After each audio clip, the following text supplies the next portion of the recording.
Bon, on est live, les boys. On est live. Salut les boys, ça va bien? Ça va, toi? Ça va bien? Ça va bien, vous Bien autres? sûr.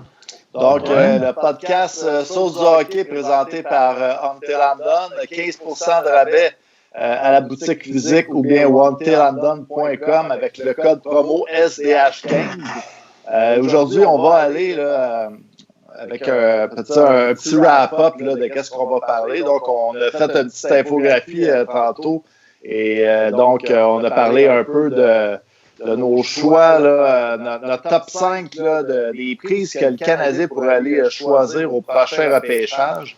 Et puis, pour ce faire aussi, on a un invité spécial aujourd'hui, Andy Lehoux de NHL Draft Central, qui a une chaîne YouTube et puis que lui, ça va être notre connaisseur pour aujourd'hui.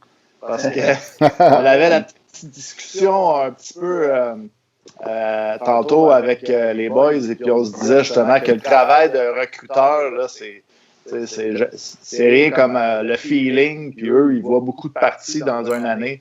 De dire qu'on est des connaisseurs, on est peut-être des pseudo-connaisseurs, mais c'est sûr qu'on voit des vidéos, on voit des parties de certains des joueurs. Il faut dire que pour dire qu'on est des recruteurs, il en faut un petit peu plus que ça. C'est clair. On va parler aussi des trophées là, qui ont été nommés. Ouch, ça a fait mal, ça. Aujourd'hui, on a fait nos choix dernièrement. Vous allez voir qu'on s'est planté pas à peu près. Puis aussi, on va commencer avec les nouvelles là, un peu dans la Ligue nationale. Maintenant, on sait c'est qui. Hop, mon sub, il lag. 4-1. Ça se peut-tu? Oh. Qu'est-ce que c'est ça, Dallas? Moi, je comprends toujours pas ce qui se passe.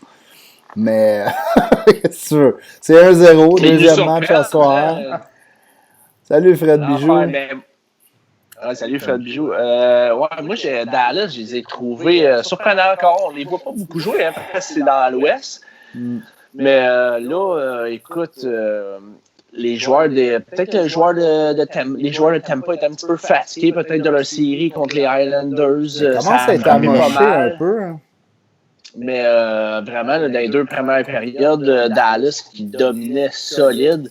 Puis c'est des joueurs aussi, là, on parle de Kiri Vanta qui sort de nulle part, vraiment, qui marque des gros buts. Fait que, le gars, il a joué 11 parties dans la saison, puis là, il est rendu à 5 buts, c'était son 5e. Ouais, mais c'est sûr qu'il y a eu un tour de chapeau là-dedans, là, mais quand même, écoute, ils sont solides. Aussi, ils sont gros aussi, les Stars de Dallas. Là, fait que, il y a tout le temps des gars à chaque année qui sortent de nulle part puis qui disparaissent pas longtemps après. Il y en a qui restent. Écoute, on reste à suivre si ces gars-là vont faire il y avait Thomas Nosek, je me souviens. Ouais, Thomas Nosek.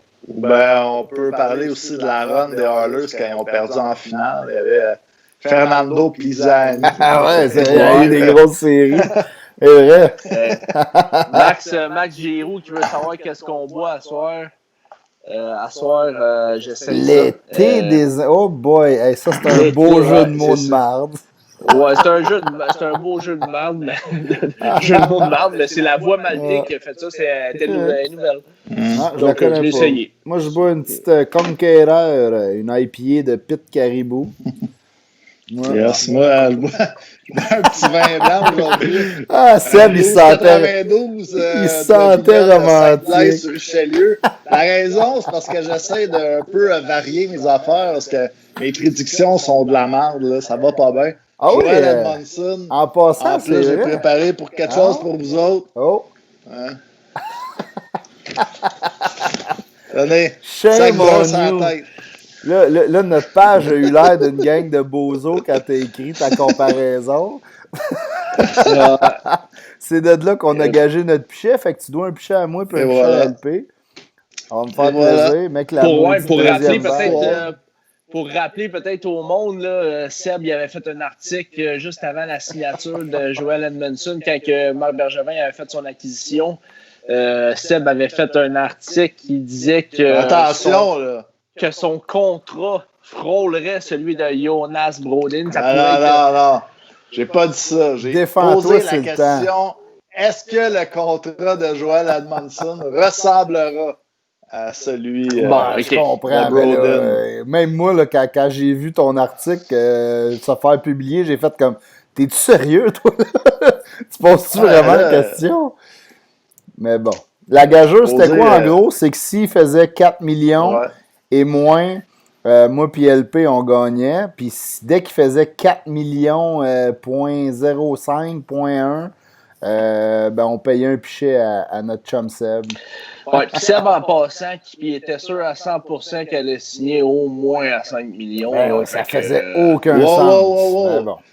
Arrêtez de mal citer. Là. Après Lindgren, 5 millions si c'est 1 ou 2 ans. 4.5, 4.6 si c'est 4 ou 5 ans. Une chance, c'est pas notre DG. Vous me comparez avec Brodin à 6.1, après tu dis... Non, là, il faut que tu dises les vraies affaires au moins. Là. Mais en tout cas, moi, je vais réglé. Mon pichet, puis je veux pas de la Budweiser. Mais pour être plus sérieux, les boys, qu'est-ce que vous en pensez de ce contrat-là? C'est un bon petit contrat, je trouve. Ouais, ben écoute, c'est un excellent contrat. Non, justement, de dire que c'est un excellent contrat, vous êtes surpris ou vous n'êtes pas surpris? Tout le monde sont contents. Non, mais moi, je m'attendais, je souhaitais qu'il y ait un contrat semblable à Ben Sherratt, puis c'est exactement ce qui est arrivé. Fait que moi, je lève mon chapeau à notre chum Marc Bergevin encore une fois. Écoute, moi, j'aime son travail, je m'en cache pas. Mais depuis qu'il est arrivé, ça va bien. On n'a pas les résultats, mais les résultats s'en viennent. Oui, exactement. Moi, même affaire que Pat. Écoute, je m'attendais à ça. Un contrat qui ressemblait à Ben Sherratt, 3.5. Des statistiques qui ça ressemble aussi. Écoute, je vais vous lancer une petite balle courbe. Là. On est allé chercher Jeff Petrie du Canadien de Montréal. On est allé chercher, il avait 27 ans, on est allé chercher les Oilers d'Edmonton. Il n'avait pas connu des grosses saisons. C'était so-so. Effectivement. Il explosait à Montréal, donc c'est bon. Ouais, mais là, tu es en train de me dire qu'il va devenir Jeff Petrie? J'espère que non. Juste à... Attention, là, tu t'arranges toi avec pour te faire passer ta masse. C'est ça, exact. Non, c'est un bon défenseur. Ça va être ton tour. C'est un 4-5e défenseur, Edmondson. Il frappe. Notre ligne de défense, là, ça va faire mal, mais que tu rentres dans notre zone. Puis c'est ça qu'il faut. On est tellement petits en attaque. On va avoir du Sherwood. Là, il y a GF Limoges qui est en feu, qui vient d'embarquer dans le chat. Il est avec sa milkshake IPA. Donc, c'est bon. Il est prêt pour le podcast. On a Martin qui se joint encore à nous, un habitué. Salut Martin. 3.5, ça fait du sens, mais il faut un peu plus d'offensive pour appuyer notre gardien. Tu as tellement raison, Max. On va espérer que Bergevin nous prépare un autre gros move là, qui s'en vient avec notre fameux gros allié droit qui est capable de mettre des buts. Là. Ouais, Bergevin. Next step, ça va être ça. Là. On regarde pour ça. Bergevin qui, by the way, a fait une super belle entrevue à, je ne sais pas si vous avez eu le temps de le pogner, à JC, à TVA Sport. Ouais, c'était bon. C'était solide. Puis il semble vraiment être en mission, Bergie. Il veut améliorer l'équipe. Il veut prendre aussi pas mal tout l'argent qu'il a à sa disposition. Puis dans les dernières années, on l'entendait dire oui, mais il faut qu'il y ait avoir de quoi pour le dépasser. Je ne veux pas le dépasser pour rien. Puis c'est vrai, puis il a tellement raison. Mais là, cette année, on dirait que, je ne sais pas, il y a peut-être un plan derrière la tête que nous autres, on ne voit pas, là, parce qu'il doit être en train de négocier en ce moment. Là. Mais c'est intéressant. Tu as un bon point, parce qu'avant, c'est vrai que son discours n'était pas ça. Il était plus prudent parce qu'il avait parlé du reset. Là, j'ai vraiment l'impression que le reset est fini, là, puis là, il est en train de mettre ses pions pour les 2 prochaines années parce que c'est en train de débloquer. On espère que ce qui s'est passé dans la série préliminaire contre Pittsburgh puis la série contre les Flyers, sérieux, là, on va se dire les vraies affaires, là, on aurait dû la gagner, celle-là. Je pense qu'on la méritait plus qu'eux autres. Ils ont été chanceux avec des bons et tout, mais regarde, le Canadien n'a pas eu l'air fou pantoute, là, tu sais. Ouais, exact. Il y a JF qui dit que ça sonne écho un peu, notre affaire, mais écoute, moi, je vous entends super bien. Je ne sais pas s'il y a d'autres personnes qui écoutent peuvent nous dire si c'est JF qui a trop consommé ou c'est... JF, il a mis son speaker dans son verre de milkshake, là. Ouais. Ben, il y a peut-être raison aussi. S'il y en a d'autres qui entendent la même affaire, dites-nous-les. Là. On a eu des petits problèmes techniques il y a une couple de semaines. Ça semble bien de notre côté, mais on est toujours à l'écoute, là. Oui, exactement. On va-tu peut-être à nos choix pour les trophées, là, avec les qu'on avait eues, les choix qu'on a donnés versus... J'ai repris le petit tableau qu'on avait fait avec nos prédictions pour qu'on voit vraiment bien. Là. Je l'affiche présentement à l'écran. Ça fait pic-pic notre affaire. Notre Seb, là, 1 en 7, LP 2 en 7. Moi, c'est le moins pire, puis je n'ai même pas mis 1 sur 2, je n'ai eu 3. Ouais. Le seul il y a quand même une couple de surprises, peut-être, là, pour le Norris, là, Roman Josie, Nashville n'a pas eu la saison espérée. Puis, qu'est-ce que c'est ça? On avait tout mis John Carlson, qui a eu plus de points aussi, que Washington a une bonne saison. Tu sais. Mais celle-là, écoute, j'ai de la misère à comprendre. Je comprends qu'il y a eu beaucoup de temps de glace. C'est un des défenseurs qui a joué le plus dans la ligue. Mais écoute, je la comprends pas. Le Carlson, il y a des bonnes stats all around, plein de points. Moi, j'étais sûr que c'était haut la main. Mais Carlson, il doit se dire qu'est-ce qu'il faut que je fasse. C'est vrai. Hein? Parce qu'il y a eu une solide saison, puis là, il ne remporte pas. Mais c'est sûr que Roman, il aussi. On chiale souvent sur ce trophée-là aussi. Hein? Le trophée Norris, comme quoi que c'est le trophée où c'est qu'on donne. On donne ça au défenseur qui a eu plus de points. Je pense que là, on vient de prouver le contraire cette année. Roman aussi, il joue pour Nashville, mais il a quand même fini, je pense, si je ne me trompe pas, à plus 20. Ouais, mais 65 points, mais à plus 22, quand même pour une équipe qui était en danger un peu. Il faisait tout à la glace, puis il jouait des grosses minutes. Mais c'est sûr, comme les deux autres, c'est sûr 100%, mais... Bon, ben, je sais pas, c'est... Les boys, d'être serré aussi. Je vous confirme qu'on sonne écho. Tout le monde a répondu que c'était pas mal écho. Moi, je suis pas écho. Seb puis LP, ouf. Écoute, je sais pas trop. Écoute, on n'a rien fait de différent. Je trouve ça un peu bizarre, mais bon, écoute... je sais pas. Je vais essayer d'éloigner mon ordi. Moi, c'est peut-être mon ordi qui... Je sais pas. Mais sinon aussi le coach là, quand le Cassidy s'est sorti gagnant aussi pour le meilleur coach, c'est moi aussi je suis comme voyons donc.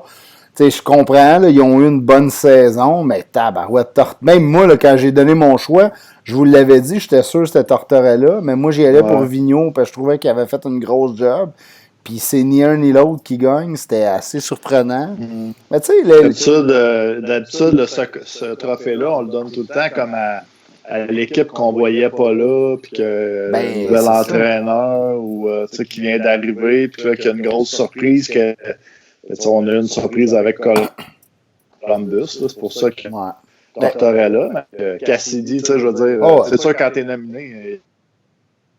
T'es solide de toute façon, là, fait que... Mais écoute, on va se dire les vraies affaires, là, les votes pour les awards, là, le hockey dans certaines villes aux États-Unis, il y a des journalistes qui couvrent 8 sports, dont le hockey. Ils s'y connaissent fuck all, mais ils ont des votes pareils, là, tu sais, fait que c'est pas...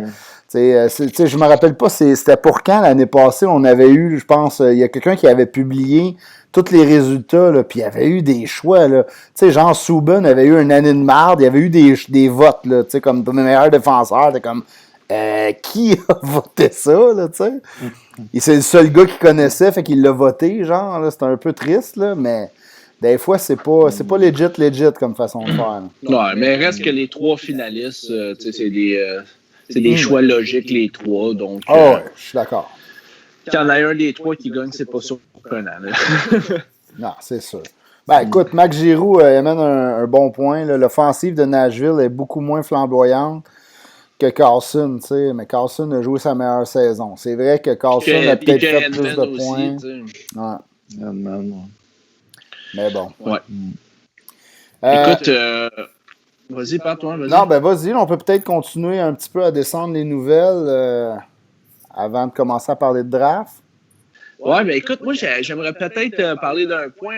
On a Pietrangelo cette semaine, là, qui a eu des rumeurs ou je sais pas trop. Il s'est pas entendu vraiment avec les Blues de Saint-Louis là, sur son prochain contrat.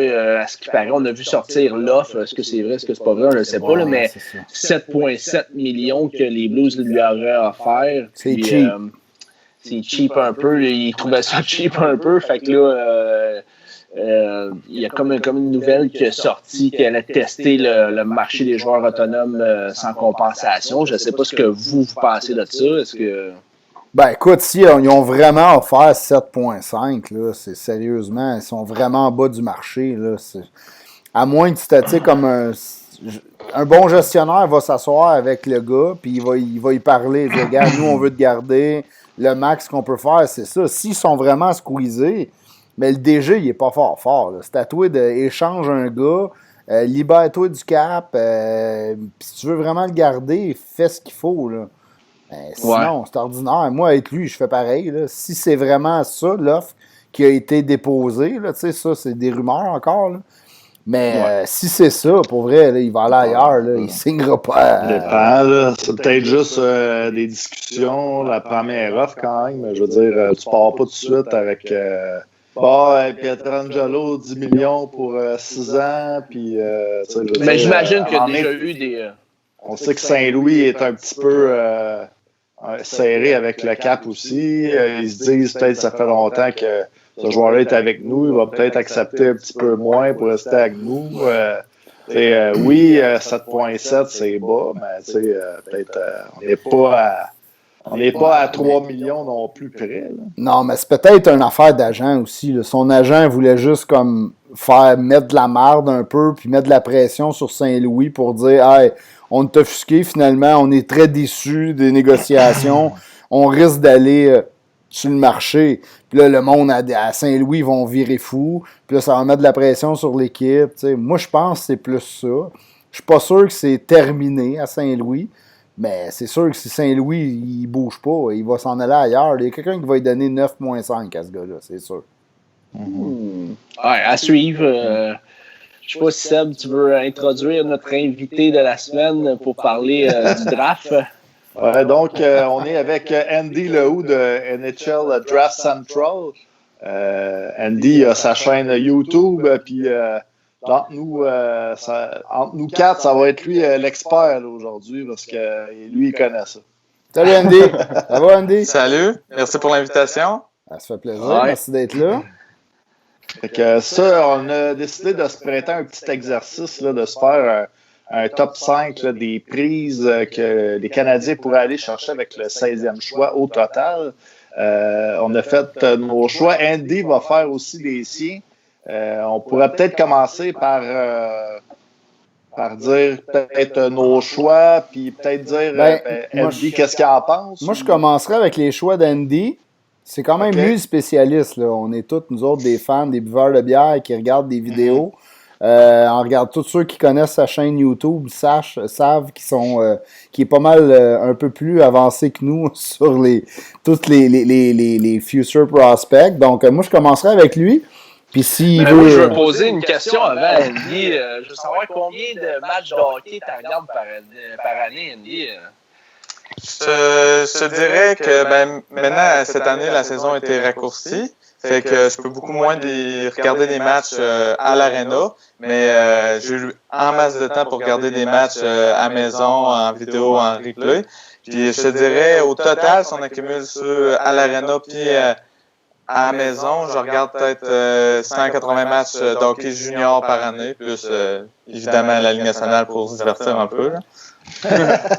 C'est genre 178 de plus que moi. Moi, je suis plus un gars d'highlight. Ben écoute, vas-y avec ton premier joueur que tu ciblerais si tu étais le Canadien au 16e choix. Ouais, ben ça va être vraiment intéressant de voir qu'est-ce qu'ils vont faire cette année parce que avec la COVID, justement, il y a eu moins de temps pour regarder les joueurs, il ne pourra pas avoir de combine, tout ça. Fait qu'il peut avoir beaucoup d'options à ce rang-ci, mais un joueur que j'ai vraiment aimé, c'est Dawson Mercer, qui joue maintenant pour Chicoutimi dans la LHMQ. Ce que j'aime vraiment de lui, c'est son incroyable créativité. Il trouve des jeux avec la rondelle que même toi, en regardant toute la glace, tu trouves pas. Il y a des mains incroyables. Il est capable de sortir de des situations difficiles le long de la bande, tout ça, parce que c'est pas le gars le plus physique. Malgré qu'il est 6 pieds, c'est pas quelqu'un qui utilise vraiment son physique à son avantage, mais il est capable de trouver des sorties le long de la bande avec ses mains incroyables. Il fait il prend des décisions très, très rapides et excellentes. C'est quand le jeu est très, très rapide, ben, il excelle. Souvent, il y a eu un peu plus de difficultés en arrivant à Chicoutimi cette année parce que, justement, la glace, c'est une glace olympique. Il y a plus de temps un peu avec la rondelle. Quand il est sous pression, il est capable de vraiment créer des occasions de marquer. C'est vraiment incroyable à voir jouer. Il a un très bon tir, une très bonne passe. Il est polyvalent les deux bords de la glace. Son attitude est incroyable. Fait que je dirais sa seule faiblesse, c'est un peu son physique, mais il a en masse le temps de s'améliorer avant d'arriver dans la Ligue nationale. Puis son potentiel est incroyable selon moi. Ben là, on va laisser LP parler parce que c'est son boy, ça, Dawson Mercer. Ben, c'est mon boy. Ouais, écoute, moi je l'aimais vraiment beaucoup. Puis on a vu beaucoup de vidéos aussi. Puis c'est pas pour rien aussi qu'il a fait l'équipe Canada Junior cette année. Hein. Son année avant son draft, habituellement, c'est assez rare que l'équipe Canada prenne des joueurs d'âge avant draft. Donc, non, écoute, moi, je l'aime beaucoup. Comme tu as dit, tu as parlé de ses mains. Il a des très, très, très bonnes mains, Dawson Mercer. Il y a aussi un très bon lancer, je trouve. Donc, ça va être intéressant. Moi, je pense que ça pourrait être un très bon choix pour la seule question que j'aurais, c'est Dawson Mercer, va-tu être disponible rendu au 16e rang? J'en doute peut-être un peu, par contre. Ça se peut qu'il ne soit pas disponible, justement, mais il y a beaucoup de bons attaquants dans ce coin-là. Puis, il y a plusieurs défenseurs qui sont souvent classés un peu derrière. Une équipe pourrait justement s'avancer puis surprendre avec quelques défenseurs au-dessus de leur rang supposé de sélection. Puis, je ne serais pas surpris que un des attaquants qui sont classés proche du top 10 se rendent au 16e rang. Mais toi, Andy, est-ce que tu as une liste à peu près de genre ton mock draft, là? Mercer, tu le vois sortir à peu près à quel rang? Je te dirais entre le 10 puis 13e rang, quelque chose du genre. Okay, mais ça ne me surprendrait pas qu'il glisse. À chaque année, il y a des surprises. Là. Caulfield, l'année passée, plusieurs le voyaient top 10, puis il a glissé au rang des Canadiens. Fait qu'on va voir. Tu vois, moi, ce que j'ai lu, puis ce que j'ai... Tu sais, tout le monde dit que c'est un gars complet, très bon défensivement, mais j'ai l'impression que son plafond est peut-être comme moins haut que certains autres joueurs dans ce draft-là, dans le top 15, top 20, là. Je me trompe-tu? Dawson Mercer, il a montré deux facettes de son jeu cette année. Avec l'équipe Canada, il a montré qu'il était vraiment, vraiment responsable défensivement, qu'il était capable de jouer avec intensité, être responsable, avoir une bonne attitude. Mais au début de la saison, avec Drummondville, il n'y avait pas beaucoup de joueurs dominants. Les Joe Veleno, Maxime Comtois étaient partis. Puis il a vraiment montré son potentiel offensif, sa créativité, son agilité, il est vraiment dur à prédire.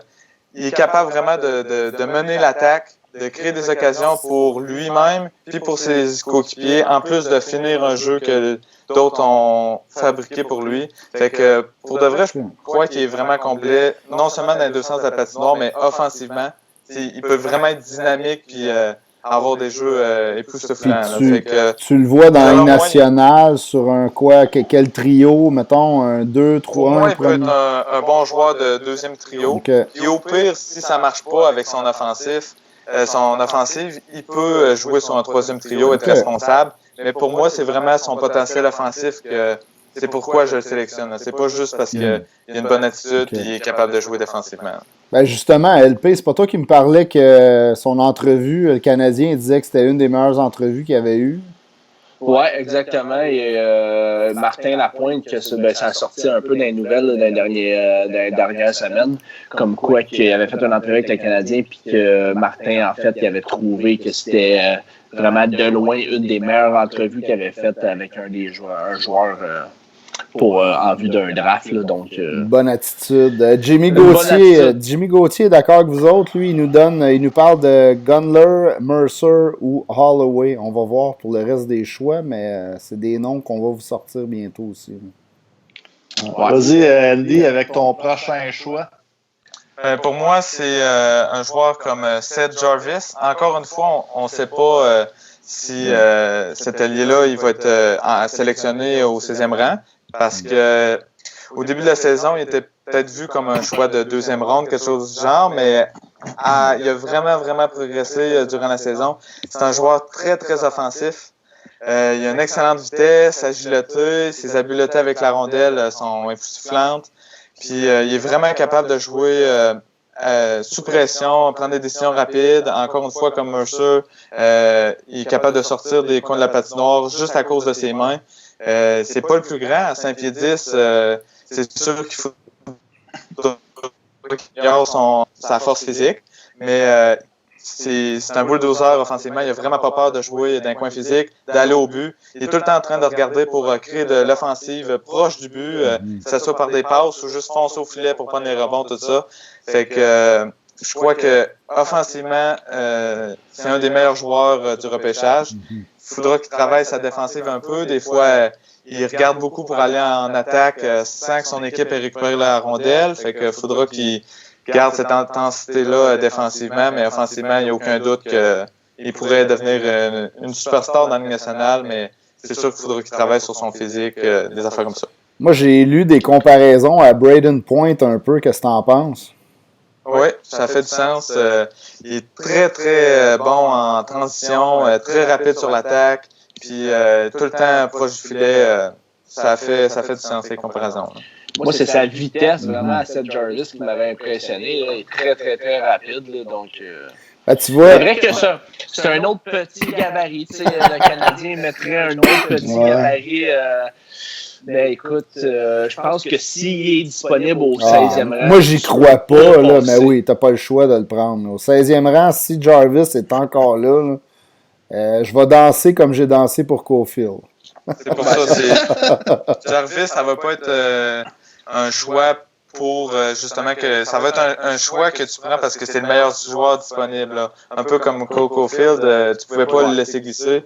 Il faut que tu le prennes même s'il est petit, puis peut-être tu voulais un joueur plus grand. Il est tellement incroyable offensivement que tu peux pas le laisser glisser. Là. C'est vrai que pour le Canadien, le fit n'est pas si bon parce qu'on est un peu petit à l'attaque, là, mais avec le talent que ce gars-là a, écoute-moi. Mais tu sais, les boys, le Canadien a tellement fait de choix.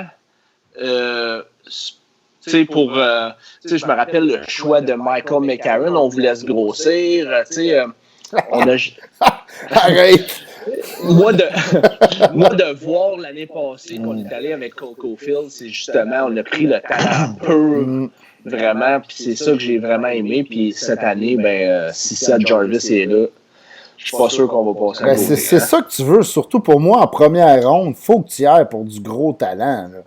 Je comprends que ton choix de 2, 3, 4, même ton choix de 2, vas-y avec le talent, là, mais à un moment donné, c'est pas grave si le gars, si c'est un des meilleurs compteurs, un des gars les plus créatifs à l'attaque du draft, voyons, tu sautes là-dessus. Là. C'est quand même, on a quand même été écœurés un petit peu avec les dernières années quand on se fait dire Chip Chura, c'est un gars qui a du leadership.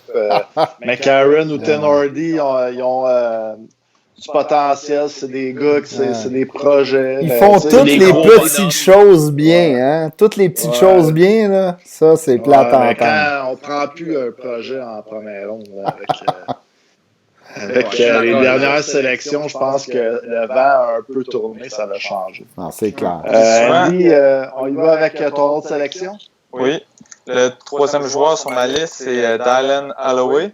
Ça, c'est plus un joueur qui va justement combler les problèmes un peu du Canadien. C'est un joueur qui a une excellente intensité, il gagne ses batailles le long de la bande, justement à cause qu'il est très, très mature physiquement. Il est capable de tasser les gars le long de la bande.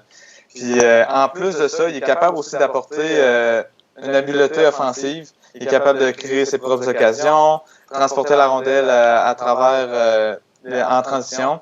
C'est un bon patineur, il n'est pas nécessairement très explosif, mais il a une bonne rapidité, une bonne agilité. Puis honnêtement, il fait tout offensivement de la bonne façon. Il est responsable défensivement en plus de ça. Il peut aider ses défenseurs le long de la bande.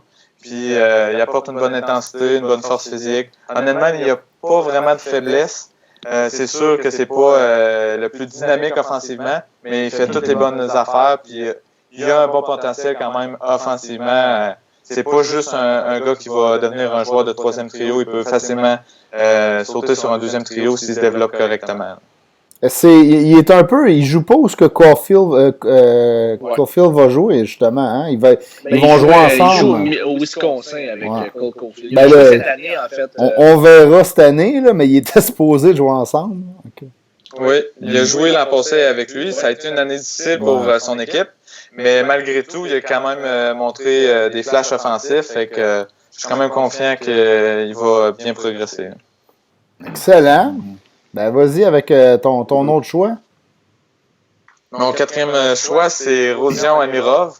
C'est peut-être un joueur qu'on a moins entendu parler parce qu'il joue justement dans la KHL, qui est une excellente ligue en Russie. Ça a été dur pour lui d'obtenir beaucoup de minutes puis d'avoir un rôle offensif, mais il a vraiment montré, que ce soit dans un tournoi international ou dans son jeu junior, que c'est un attaquant un peu comme Dawson Mercer qui est vraiment polyvalent, mais aussi qui a des flashs offensifs.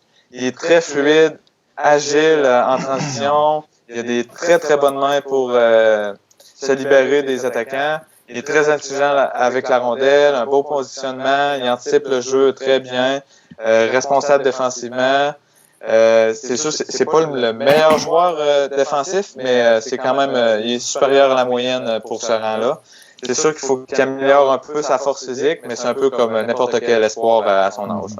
Moi, j'ai entendu dire qu'il était très travaillant, là, un petit style un peu à la Gallagher, là. Ouais, c'est ça. Il a une très, très bonne intensité, puis c'est pas lui qui va s'en aller en attaque dès qu'il a l'occasion. Il va rester avec ses défenseurs jusqu'à temps que la possession est vraiment récupérée. Mais en même temps, il joue un jeu très efficace, simple. Il force pas des revirements juste parce qu'il veut forcer un jeu offensif. Moi, tu vois, Rodion Amirov, je l'ai pas vu énormément jouer, ça, je peux le dire, mais j'ai comme l'impression qu'il ne deviendra pas, tu sais, comme il n'y a pas le potentiel de devenir une super vedette offensive. Tu sais, vraiment, je pense que c'est comme tu as dit, quelqu'un de vraiment efficace, d'intense, mais. Attention, LP, c'est enregistré, qu'est-ce que tu viens de dire? Hein? Non, mais écoute, moi, je suis pas un spécialiste, là. Ah, mais c'est pas un gars qui va nous sortir un 70 points. Les chances sont plus minces d'avoir ce style de gars-là avec. Ben, peut-être un 50 points s'il y a une bonne saison parce qu'il est travaillant. C'est un peu ça que tu vois, Andy? Oui, si tu es capable d'obtenir un joueur de 2, 3e trio à ce rang-là, c'est quand même un très bon choix. Puis, honnêtement, c'est ça. Ça ne va pas être lui qui va être une superstar dans la Ligue nationale, mais si tu es capable d'avoir un bon joueur de 2e trio avec ce choix-là, c'est une réussite, là, selon moi. Quand on a Jeff Limoges qui disait que Holloway c'était un centre, il n'était pas sûr de drafter un centre. Jimmy Gauthier le ramenait à l'ordre comme en disant que Tampa Bay avait beaucoup de joueurs de centre qui jouaient à l'aile. Un joueur de centre est plus facile de le pousser à l'aile qu'un ailier de le mettre au centre. Là. Le Canadien a eu ce problème-là pendant des années avec leur centre. Ouais. On peut dire aussi la même chose de Drouin qui était un centre sa dernière année qu'à Halifax. Rendu à l'aile gauche ou Domi, centre, pas centre, allié droit. Effectivement. C'est plus facile. Souvent, qu'est-ce qui arrive? Ouais, vas-y. Souvent, qu'est-ce qui arrive, c'est que à ce rang-là, si t'es pas top 5, ça va prendre quelques années avant que tu atteignes la Ligue nationale. Fait que souvent, les besoins d'une équipe vont avoir changé. Tu vas avoir fait des échanges, des joueurs que tu as signés à date au 1er juillet. Donc, souvent, surtout en première ronde, tu essaies de prendre un joueur qui est le meilleur joueur disponible. Comme ça, tu es sûr d'avoir une valeur que tu peux échanger ou qui va juste combler ton besoin qui va avoir changé après 2-3 ans. On peut parler de Price, hein? Quand ils ont drafté Price, tout le monde a fait comme, ben voyons donc, on a des besoins partout sauf dans le net, puis c'était le bon choix. Le dernier choix de Andy, c'est peut-être Askarov. C'est juste ton style à toi, ça me semble, je dis ça de même, là. Je voulais faire la petite liaison. Hein. Vas-y, Andy, ton dernier choix. Mon dernier joueur, c'est Hendrix Lapierre. C'est l'autre joueur, le coéquipier maintenant de Dawson Mercer. Puis au début de la saison, avec son tournoi international avec l'équipe Canada, il a prouvé comme étant un des meilleurs joueurs offensifs du repêchage. Plusieurs le voyaient sortir comme top 5. Un excellent passeur, patineur, une bonne vision du jeu, il prend des excellentes décisions avec la rondelle, des très bonnes mains. Il y avait honnêtement le package complet offensivement. C'est juste qu'il y a eu plusieurs commotions. Puis là, que plusieurs personnes ont commencé à douter un peu de son avenir. Mais il s'est rétabli cette saison, puis il arrive en force. Puis tu le vois déjà en pré-saison qu'il est tout feu de flamme.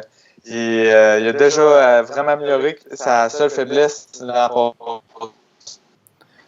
3 commotions en 10 mois. Oui, exactement. 3 commotions en 10 mois. Fait que c'est un très grand risque. Mais si ça ne serait pas des commotions, il serait près du top 5. Fait que le risque, dans le fond, ça va être juste sa santé. Si tu es capable de le garder en santé, ça va être un home run avec ce choix-là. C'est sûr que faut que tu regardes avec tes médecins, essayer d'analyser vraiment c'est quoi le risque dans son cas. Fait que je suis pas un expert en médecine, mais ce que je vois sur la glace, c'est impressionnant. Je suis tellement d'accord. J'imagine qu'on va peut-être plus le savoir là, quand le draft va arriver, s'il se fait repêcher tôt ou pas tôt. J'imagine que les équipes ont fait leur devoir, puis vont savoir aussi si il est plus rétabli que pas rétabli du côté de Lapierre. Mais c'est un peu bizarre qu'on ne sait pas trop où le mettre. Là, il est comme classé fin de première ronde. Ouais. On dit, il pourrait être top 5. Puis là, peut-être que le Canadien pourrait le repêcher. Tu sais, j'ai l'impression. Soit. Tu coupes un peu, Seb, tu lags en ce moment. Mais oui, je vais continuer sur ce que tu disais. C'est ça. On va voir qui a des couilles, qui va se montrer le plus gambler. Parce que c'est un high risk, high reward. Hein? C'est très, très risqué comme choix parce que tu peux scraper un premier pick, mais tu peux drafter un gars que tu n'aurais jamais eu en dehors du top 5 s'il est remis de ses commotions puis s'il n'y a plus de problème avec ce côté-là. T'sais. Mais tu sais, le gap, est-ce que Hendrix Lapierre, côté talent, le gap est tellement gros que tu ne peux pas le laisser passer, mettons, versus, tu sais, mettons qu'on pogne un Dawson Mercer, que lui, il n'y a pas de problème de blessure, est-ce que le gap de talent est aussi grand? Ben ouais, mais je sais pas t'as le safe pick. Pour moi, Mercer, c'est un des plus safe du draft. Là. C'est quasiment sûr qu'il va jouer dans la Ligue nationale. Au pire, c'est une 3e ligne. Là. Mais tandis que Lapierre, tu le sais pas, il va peut-être même pas faire ton camp s'il tombe en bas des marches puis il se refait une autre commotion. Mais il y a tellement de talent, le kid, que lui, il va jouer sur la première ligne puis il va brûler à la ligue. T'sais. Ben, brûler à la ligue, j'exagère peut-être un peu. Mais honnêtement, Hendrix Lapierre, c'est un joueur que j'ai vu souvent à cause qu'il était dans la Ligue Midget 3. Donc, je l'ai vu avec l'Intrépide de Gatineau. Puis lui, il a été repêché premier overall. On disait que c'était un gars qui était la poche de velours. Je continue. Hendrix Lapierre, c'est un joueur qui joue vraiment des deux côtés. Puis au niveau des habiletés aussi, il a un talent exceptionnel. La seule chose qu'on reprochait un peu toujours à Hendrix Lapierre, c'est qu'il lançait pas assez au filet, par exemple. Oui, c'est une de ses faiblesses, justement, l'an passé. Il y a eu seulement, je crois, 2 buts dans sa saison, qui a été raccourci par les blessures. Mais cette année, juste dans le camp d'entraînement, c'est sûr que c'est justement en pré-saison. Mais tu vois déjà que son tir s'est vraiment amélioré, puis il a travaillé là-dessus. Là. Fait qu'il reste peut-être un peu sa force physique, mais en dehors de ça, il y a juste du grand potentiel offensif et défensif dans son cas. Ça va être resté hors des blessures pour son cas. Tu as apporté un bon point quand même tantôt. Tu as parlé de pré-saison. Tu as dit qu'il connaissait une très bonne période là, de pré-saison, en fait. Mais le fait que le draft soit cette année retardé et qu'il soit en octobre, est-ce que ça va justement permettre aux équipes de mieux évaluer? Puis il y a peut-être des gars qui vont monter ou même descendre dans le draft. T'sais, on parle, mettons, de Lucas Raymond qui n'avait pas connu une super de bonne saison l'année passée. Puis là, tout le monde commençait à le descendre un peu dans le draft. Puis là, tu vois, en pré-saison en Suède, il connaît des tout feu, tout flamme, il marque, tu vois qu'il est partout. Là, tout le monde la remet, tout le monde commence à la remettre dans le top 5. Je ne sais pas si justement, toi, tu vois ça comme ça. Là, mais... Oui, ça va être une situation intéressante, justement, parce que d'habitude, la saison se termine, tu fais des interviews, les équipes regardent ça, puis prennent une décision, mais là, tu as vraiment le temps de revoir juste avant le repêchage, après que tu aies parlé pendant des mois des mêmes espoirs, puis vraiment analyser le tout, de revoir un nouvel échantillon de comment le joueur a progressé pendant plus de 6 mois. Fait que c'est sûr que ça va peut-être affecter un peu les décisions, mais c'est sûr que durant toute la saison, ils ont tellement regardé chaque joueur qu'ils vont pas juste prendre quelques matchs pour tout chambouler puis changer leur liste, mais ça pourrait affecter un peu. Puis s'il y avait 2 joueurs qui étaient égales un peu sur leur liste, c'est sûr que ça se peut qu'il favorise lui qui a eu une bonne pré-saison puis qui a montré une amélioration rapide durant le COVID. Écoute, sur nos commentaires, on a Jimmy Gauthier qui nous amène un bon point sur Lapierre. Il nous dit que s'il glisse en fin de première ronde, Bergevin peut facilement aller le chercher avec tous les nombres de choix de deuxième qu'on a. Là. Fait que, effectivement, si jamais Lapierre fait peur à bien du monde à cause de ses commotions, ça serait le temps de peut-être tirer à gâchette sur un trade, donner deux choix de 2, puis peut-être un choix plus loin. Ça serait bien intéressant, ça. C'est sûr que c'est un luxe en plus. C'est un luxe que Marc Bergevin a d'avoir on a des gros 3 choix de deuxième, puis beaucoup de choix quand même en arrière. Donc, oui, c'est une équipe. Si une équipe n'a pas la pierre dans sa soupe, ben. Ça va-tu, Seb? On voit juste ta grosse main. Ouais, c'est juste ça a lagué pendant 30 secondes. Ouais, là, on ne voit plus rien. Mais bon, on va te laisser régler ton problème technique. Écoute, moi j'ai vu les choix de le top 5 de tout le monde, puis Maxime Bouillon nous parle de Jake Sanderson. Moi, moi je l'adore, Jake Sanderson, mais je pense pas qu'il sorte du top 10, top 12. Si jamais il descend aux Canadiens, on va sauter dessus à pieds joints. C'est probablement le 2e meilleur défenseur du draft après Drysdale. Andy, peux-tu nous en parler un peu pour Max, Jake Sanderson? Oui, Jake Sanderson avec Jimmy Drysdale, c'est les 2 meilleurs défenseurs. Je crois pas vraiment qu'il va sortir du top 10, justement, vu qu'il n'y a pas full de défenseurs, puis c'est un des tops du repêchage. C'est sûr qu'une équipe va le sélectionner avant, puis lui, il est super bon défensivement. Probablement le meilleur défenseur défensif du repêchage. Une bonne relance, bonne première passe, solide offensivement aussi sur ses passes, l'action du jeu. Fait que, il ramasse, c'est un monsieur. Ouais. Oui, il y a des très bonnes mises en échec. Un très bon coup de patin aussi, je pense, comme son père joue dans la Ligue nationale. Puis il a été réputé pour son patin, puis un très, très bon coup de patin, Jake Sanderson. Good. Ben, c'est sûr, comme... Écoute, voulez-vous qu'on avance avec, parce que là, le temps avance, on a quand même nos top 5 à faire. Andy, tu veux-tu rester avec nous puis continuer à commenter les gars qu'on va parler? Oui, ça me fait plaisir. Excellent. Fait qu'on passe avec qui, les boys? Ben, je peux peut-être commencer. Ah, vas-y donc, t'es notre spécialiste. Je vais y aller vite. On va faire ça vite. Moi, mon premier choix, c'est sûr, c'est Seth Jarvis. Mais bon, on en a parlé tantôt. Si jamais il s'y retrouve là, c'est sûr que les Canadiens vont sauter dessus. Moi, ça m'étonnerait bien gros. puis même que j'en ai parlé un peu avec vous deux, là, Seb et Pat, puis je pense qu'il pourrait peut-être même craquer le top 10, là, selon moi, là, mais bon. Moi, je ne sais pas, on dirait qu'il me fait penser un petit peu à Mitch Marner. Je ne sais pas si je suis loin un peu de ça, mais écoute, moi, quand je la regarde jouer, je trouve qu'il a un peu le même gabarit, beaucoup de vitesse, il est acharné quand même, un peu comme Mitch Marner. Donc, je trouve que c'est quand même assez semblable, mais comme je te dis, ça m'étonnerait vraiment là, Qu'est-ce que tu penses de ça, Andy, la comparaison avec Marner? Tu t'en penses quoi? J'ai pas entendu le joueur. Mitch Marner, il comparait à Seth Jarvis à Mitch Marner.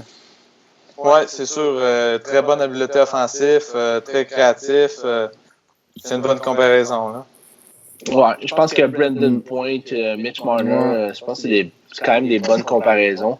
Le deuxième, un autre ailier droit, connu de Trevor Timmins, Jack Quinn des 67 d'Ottawa. Ça, c'est vraiment un goal scorer, là, comme on dit, là, un gars qui marque des buts. Encore là, ben, comme Jarvis, je pense pas qu'il se rende au 16e. Il est ranké un peu plus haut. Oui, exactement. Mais écoute, peut-être qu'il y a du monde qui va avoir peur un peu parce qu'il est comme vraiment du côté, il vient juste d'avoir 19 ans. Donc, il est quand même vraiment du côté plus vieux du draft. Là. Fait que l'année passée, il n'a pas connu une super de bonne saison quand même, offensivement. Cette année, il a explosé complètement, 52 buts avec les 67. Écoute, c'est sûr que s'il est là au 16e rang, tu n'as pas le choix, il faut que tu sautes dessus. Mais écoute. Mais tu sais, lui, souvent, écoute, il a joué sa deuxième ligne. Tout le monde disait qu'ils ont une équipe boostée là, à Ottawa, là, mais Rossi, il jouait pas sur sa ligne. Là. Il était ça à 2 pendant que Rossi il brûlait la ligue, ça. Ouais. Mais il y avait le power play quand même. Là. Exactement, mais beaucoup de points qui ont été marqués grâce à lui. Puis il est capable de créer ses propres chances, Jack Quinn. Donc, 52 buts, je pense, en plus. Hein? Ouais, 52 buts, 37 passes. Donc, c'est quand même des très belles stats. Mais des fois, tu sais, des équipes qui aiment, vu qu'ils sont du côté peut-être un peu plus vieux du draft, mais encore là, c'est clair qu'il va être parti au 16e. Mais tu sais, on parlait des deuxièmes choix de Marc Bergevin. Si Marc Bergevin peut prendre son premier choix, puis peut-être prendre un des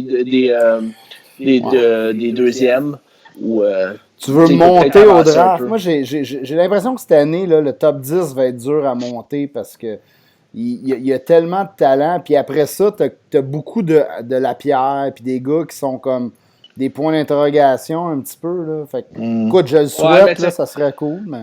Écoute, si on peut avancer 11, 12, peut-être que Jack Quinn pourrait être là, on ne sait pas. Écoute, effectivement. Donc, je vais y aller, je vais enfiler avec mon troisième. C'est un peu mes coups de cœur. J'en parle pas mal dans les derniers temps. Là. C'est Lukas Reichel qui joue en Allemagne. Écoute, moi, c'est un coup de cœur pour moi parce que je trouve qu'il est vraiment là, une pente. Là, il est vraiment en ascension, lui, on dirait. Il a connu une progression vraiment fulgurante. Puis aussi, au niveau de son physique, dans la dernière année, là, il a vraiment grossi, grandi aussi. Puis ça l'a vraiment avec Maxime Lapierre. Oui, exactement. Il joue avec Maxime Lapierre en Allemagne. Je trouve que c'est une ligue qui est quand même surestimée. Le monde, on entend souvent le monde dire que la DEL n'est pas c'est une ligue peut-être secondaire en Europe, mais écoute, c'est une très, très, très bonne ligue. Puis Lukas Reichel, c'est un ailier gauche. 6 pieds. Donc, encore là, je crois qu'il fait tout bien sur la patinoire. Donc, ça pourrait être un choix très safe là, pour le Canadien. Moi, je sais pas ce que tu en penses. J'ai déjà vu des comparaisons à KK, moi, mais... Ouais, je ne sais pas. Écoute, c'est un peu différent comme style de joueur, mais côté physique, oui, ça pourrait être un peu une comparaison parce que KK a vraiment évolué. Encore là, KK n'est pas encore dans son pic physiquement, mais c'est un peu ça, Lucas Reichel, selon moi. Oui, il y a eu une très belle progression. Puis surtout, qu'est-ce qui m'a marqué pour moi, c'est son positionnement offensif. Il est toujours dans des... Il se libère toujours de l'opposition, puis il est capable d'aller dans des endroits dangereux. Puis si on regarde les statistiques avancées, il est genre d'un des meilleurs joueurs du repêchage à ce niveau-là. Il a marqué beaucoup de buts, puis c'est pas juste à cause de son très bon tir, c'est vraiment parce qu'il s'en va en avant du filet, puis il est capable de faire sa place. Oui, c'est ça aussi. Ça, c'est un très bon point que tu apportes que j'ai pas parlé. Exactement. Il joue contre des hommes en Allemagne. Puis il est tout le temps dans le trafic. C'est une ligue assez physique. Max Lapierre, là, écoute, c'est un gars, une bête d'entraînement, mais c'est ça. Des ligues de même, les gars sont gros, puis les gars sont physiques, sont matures physiquement. Donc, il a réussi à attirer quand même 12 buts, 12 passes. 24 points dans une ligue pour hommes. À l'âge qu'ils ont, là, quand tu joues dans une ligue d'adultes, là, ça paraît. Là. C'est sérieux, c'est impressionnant. Puis, mon quatrième choix, c'était Dawson Mercer. On t'en a parlé tantôt, on en a parlé tellement. Fait que je pense que je peux passer tout de suite à mon... Je sais que toi, ton choix, ben écoute, non, je pense... La question qui tue, le Mercer ou Jarvis ou Quinn, tu prends quand même Jarvis ou Quinn avant Mercer. OK, c'est bon. Puis, je vais te dire, j'aime bien Reichel aussi, donc ça serait un dur choix pour moi. Là, mais si moi, là, peut-être que Andy, tu peux nous dire, mais moi, la plupart des mock drafts que j'ai vus, Reichel était plus bas un petit peu plus loin, pas fin de première ronde, mais mid-late first round. Ouais. Ça va dépendre justement des classements, mais il y en a plusieurs qui l'ont en fin de première ronde. Mais j'ai parlé aussi à d'autres recruteurs qui pensent qu'ils vont sortir environ au 20e choix. Fait que c'est pas un si gros reach à 16 si on pense qu'il peut sortir au 20e rang. Là. OK. Il y a vraiment 3 Allemands cette année. Il y a Tim Stutzle, je ne sais pas comment on le dit. Il va sortir 2 ou 3, hein? Lui, c'est encore pas clair. Il y a Lucas Reichel, qu'on vient de parler, puis il y a aussi John Jason Peterka. En fait, on a vu le trio vraiment là, au championnat du monde junior cette année. Les 3 étaient pas mal le dynamo offensif de cette équipe-là, avec Moritz Seider à la défense. Donc, j'ai hâte de le voir dans la ligue, lui. Seider, là. Ça a été une surprise un peu l'année passée. Pas pour moi, parce que je l'avais quand même assez haut l'année passée. Qu'il parte si tôt, c'est une surprise, c'est clair. Écoute, moi, j'ai été surpris. Mais je t'en avais parlé un peu. Je sais. Je t'avais dit comme quoi que Seider allait partir assez de bonne heure. Puis plus que je le veux jouer, plus t'as raison, là. Les Allemands sont là, ils s'en viennent. Je vais y aller avec mes choix, moi. Hey, attends un peu, toi, là. Il en reste un. Ah ouais? Je vais y aller vite. Le vin, tu fais pas. Parce que Seb est bien pressé. Mon dernier choix, c'est un autre ailier droit qui joue dans la Ligue de l'Ontario. C'est le fils d'un ancien du Canadien. Je ne sais pas si vous devinez. C'est Jacob Perreault. Je voulais pas fucker ton punch, mais tu m'as donné tes choix. Exactement. Donc, ça, c'est peut-être un long... comment je pourrais dire ça? C'est visé quand même. C'est vraiment un marqueur de but, là. Jacob Perreault a un tir foudroyant. Puis, écoute, le Canadien, on le sait, on en a besoin. Donc... c'est quand même, je ne sais pas si tu l'as vu beaucoup jouer, Andy, tu peux peut-être nous en parler. Moi, c'est un joueur que j'aime pas mal, donc... son skill set offensif est incroyable. Là. Et son habileté avec la rondelle, ses passes, puis son tir sont toutes excellents. Fait que offensivement, là, c'est sûr que c'est un bon choix. Hein. Il y a eu des lacunes. On parle aussi de son côté défensif. Là, je pense qu'il était à moins 21. Quelque chose comme ça, si je ne me trompe pas. Mais quand même, il jouait avec une des moins bonnes équipes là, côté défensif là, dans la Ligue de l'Ontario. Donc, Écoute, moi, je pense que c'est un risque. Jacob Perreault, c'est un risque, mais écoute, ses qualités offensives, là, ils sont assez incroyables, donc c'est un bon risque. C'est un marqueur. Écoute, moi, je trouve que ça serait le choix de deuxième ronde idéal. Là. Écoute, ça, c'est s'il se rend en deuxième ronde, là, mais lui, il est plus vu fin première ronde, si je ne me trompe pas. Là.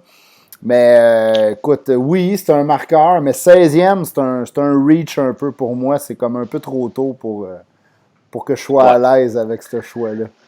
Là, il y a Denis Charon qui nous dit 3-0 Tampa. Hey, parle-moi de ça, bon. Ramène-moi ça à l'ordre, si, Dallas. Là. C'est ça, Tampa, ils ont sorti elle a dit, elle va être contente.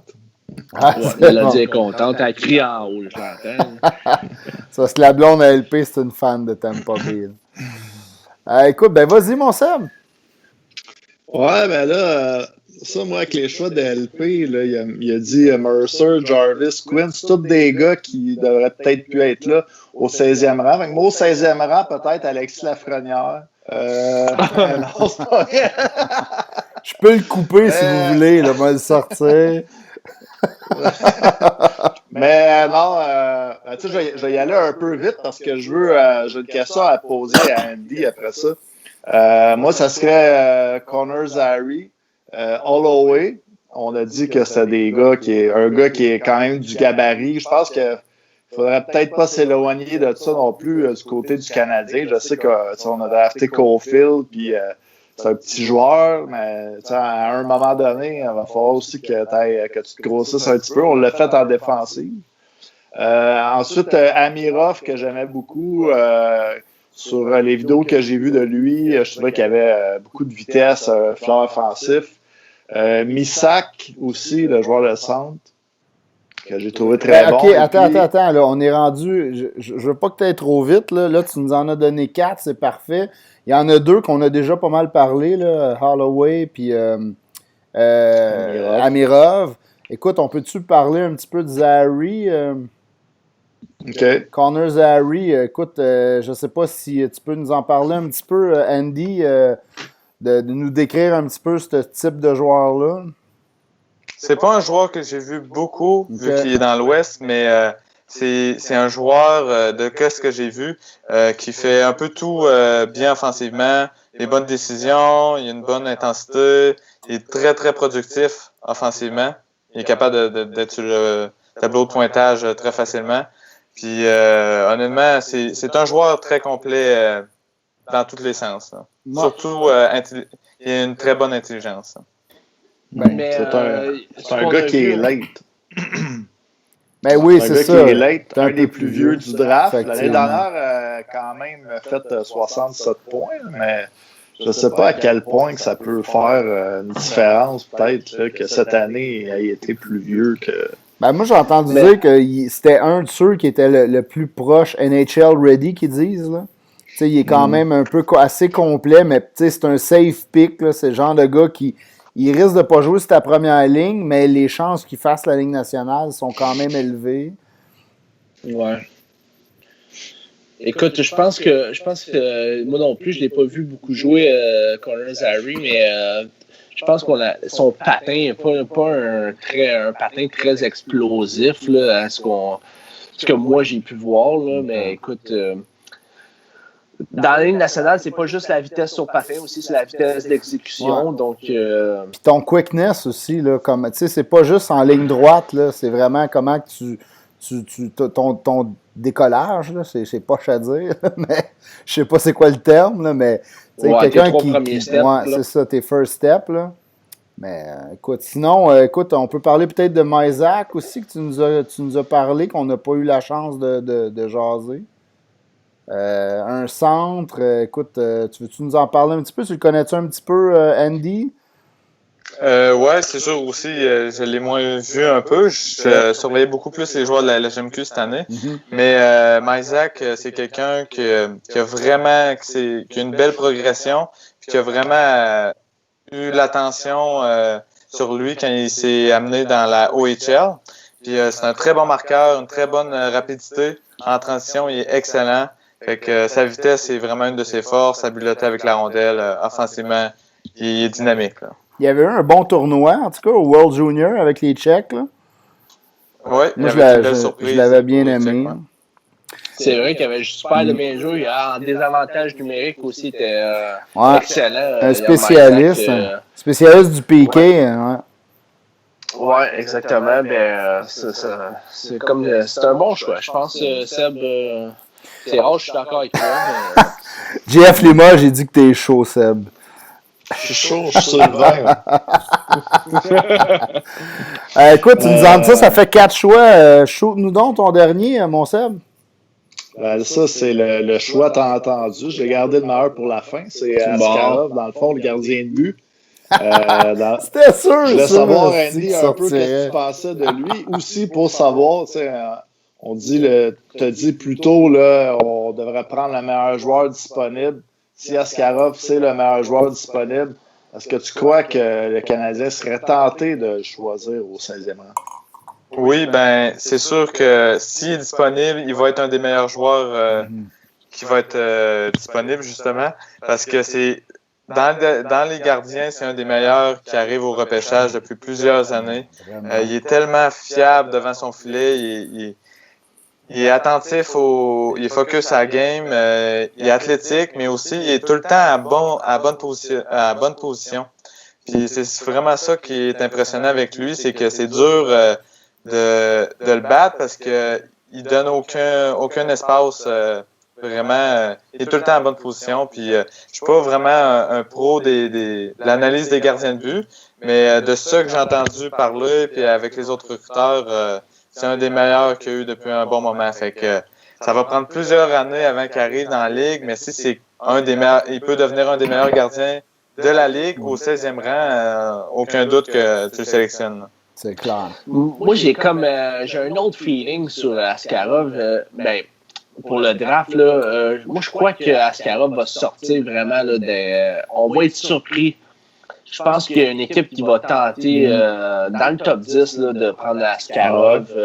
Moi, je pense comme toi. Il y a trop de talent, ce gars-là, pour qu'il passe le top 10. Là. Écoute, je sais pas si vous avez vu, là, il a commencé là, en KHL, ses 3 premiers matchs. Il y a un shutout. Attends, je dis ses stats ici. Il a bloqué 76 des 78 shots qu'il y a eu. Il y a 18 ans, le kid. Là. Il joue avec des adultes. Là. C'est une machine, ce gars-là. 974 de moyenne. Voyons, ça. Il n'y a pas eu des super World Junior, mais il avait 17 ans, les gars. Là. Il n'était pas prêt. Là. Mais ce gars-là, c'est une machine. C'est correct. Écoute, les World Junior, il y a bien des gars qui ont eu des mauvais World Junior puis qui ont connu après ça, ont connu des carrières exceptionnelles. Là. Écoute, c'est vraiment une petite échantillon, là, le World Junior. Donc, Askarov, il y a trop, comme Yandy disait, il y a trop de talent. D'après moi, là, écoute, je ne sais pas qui pourrait mais je pense qu'on va être vraiment surpris dans le top 10, d'après moi, où juste en sortant du top 10, peut-être 11 ou 12, là, d'après moi, il devrait être parti à Askarov, c'est sûr. Moi aussi, je pense comme toi. Je suis convaincu qu'il va nous surprendre. Il y a une équipe qui va nous surprendre dans le top 10, puis ils vont aller le ramasser juste pour son talent, puis au pire aller, ils vont lui faire de la place, mais que ce gars-là va être prêt, là. Oui, exactement, parce que si on regarde l'an passé, Spencer Knight est sorti au 13e rang, et Askarov il est une coche au-dessus, là, fait que ça ne m'étonnerait pas qu'il sorte top 10 ou juste standard. Mais l'année passée, c'était un plus faible draft que cette année, mais écoute, c'est un bon point. Moi, j'ai envie de vous poser une question peut-être là-dessus sur Askarov. On sait que Ottawa ont 2 choix dans le top 5. Peut-être avec le numéro 5.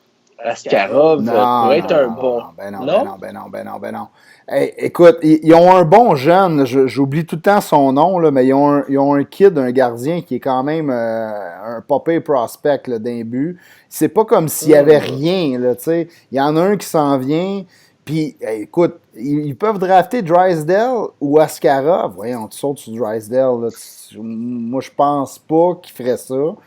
Non? Non, écoute. Qu'est-ce que t'en penses, Andy, toi?